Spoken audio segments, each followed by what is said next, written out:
आप कह रहे हैं कि 1 किलोमीटर, अगर 1 किलोमीटर में आपको भारतीय जनता पार्टी का एक भी काम इसके बराबर दिखाओ तो हमें बता दो आप। नहीं, आप कह रहे हैं कि ये 1 किलोमीटर का विकास हुआ है। बीजेपी कहती है हमने काशी का विकास कर दिया, हमने अयोध्या का विकास कर दिया, हम मथुरा का विकास करेंगे, और वो एक गाना है ना, जो राम को लाए हैं हम उनको लाएंगे।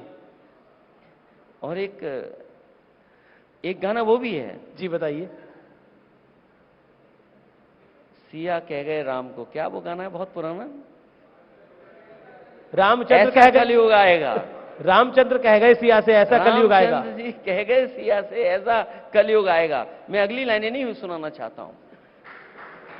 सुना दीजिए, क्योंकि मैं गाना नहीं आता है। अच्छा आप चलिए, अब अगर वो बात आपके गाने की बात सही है तो उस गाने की भी हर बात सही है। अखिलेश जी, आप देखिए बड़े हाजिर जवाब हैं, ये मैं कहना चाहता हूं। बहुत कम नेता होते हैं जो हाजिर जवाब होते हैं, लेकिन अब गाने की बात चली है, आपको तो भगवान कृष्ण सपने में भी आए हुए हैं। 2022 के चुनाव में मैंने आपका इंटरव्यू किया था। अब मैं आपसे जानना चाहता हूं, रिसेंटली कौन से भगवान सपने में आए? प्रभु राम तो नहीं आए? देखिए, मैं आपसे कहना चाहता हूं जी। और बहुत अभी एक मैं इंग्लिश चैनल देख रहा था जी, और देश के बहुत बड़े स्वामी हैं, उन्होंने ये कहा कि कृष्ण का जो रूप है, कृष्ण की जो पॉपुलैरिटी है, उससे बहुत पीछे है भगवान श्री राम। और मैं आपको बता दूं, मैं भगवान श्री राम में भी कृष्ण देखता हूं और भगवान श्री कृष्ण में भी राम देखता हूं। अगर आपको फर्क नजर आता हो तो बता दो आप। तो ये जो आप तर्क देते हैं जी, ये तर्क कहीं स्टैंड नहीं करता है। हम पॉलिटिकल लोग हैं, हमें जनता चुन करके भेजती है। हमारी जिम्मेदारी है कि वो काम करें जिससे लोगों का जीवन बदले। आप संस्कृति को नष्ट करके नई संस्कृति बना रहे हैं। मैं उस बहस में नहीं जाना चाहता हूं। आप काशी के लोगों से पूछो कि जो हमारे पौराणिक और न जाने कितने सदियों पुराने मंदिरों को तोड़ दिया गया, क्या हम उनका संरक्षण नहीं कर सकते थे? क्या हम उस संस्कृति का संवर्धन नहीं कर सकते थे? और यही है, क्या और शहरों में नहीं हुआ? तो हमारी जिम्मेदारी ये बनती है कि जो हमारी पुरानी पीढ़ी ने संस्कृति दी है, उस संस्कृति को हम कैसे आगे लेकर के जाएं। क्या उस पर रिपोर्ट्स नहीं है? इसलिए उस बहस में मैं नहीं जाना चाहता हूं। हमारी जिम्मेदारी है लोगों का जीवन बदले। जो बात मैंने पहले कही आपसे कि अगर 1 किलोमीटर में कहीं विकास बीजेपी का दिखाई दे रहा हो तो बता दो आप। और फिर देश में जी एक्सप्रेसवे बन रहे हैं, मैं देखता हूं कि गारंटी हर चीज की दी जा रही है। मोदी जी गारंटी दवाई की, गारंटी इलाज की।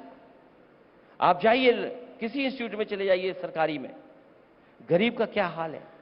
न दवाई मिल रही है, न उसका इलाज है।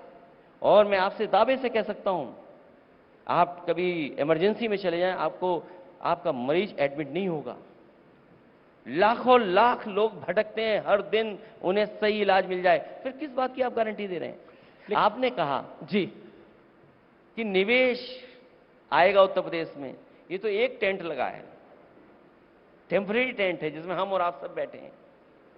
यहां पर डिफेंस एक्सपो हुआ था, कई हजार करोड़ रुपए खर्च हुए होंगे। चाहे वो डिफेंस एक्सपो हो, इन्वेस्टमेंट मीट हुई हो, जमीन पर क्या उतरा? जो इन्वेस्टमेंट मीट के बहाने उद्योगपति बुलाए गए थे, वो उद्योगपति गुजरात भी गए, वो उद्योगपति आपके दूसरे प्रदेशों में भी गए। आप ये बताइए, 3 साल सरकार के होने वाले हैं, दिल्ली की सरकार के 10 साल से क्या इंसेंटिव मिला जिससे कोई उद्योग लग गया हो?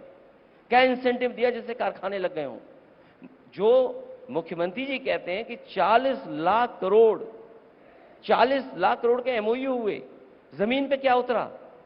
और फिर इस उत्तर प्रदेश की जनता के साथ भेदभाव क्यों?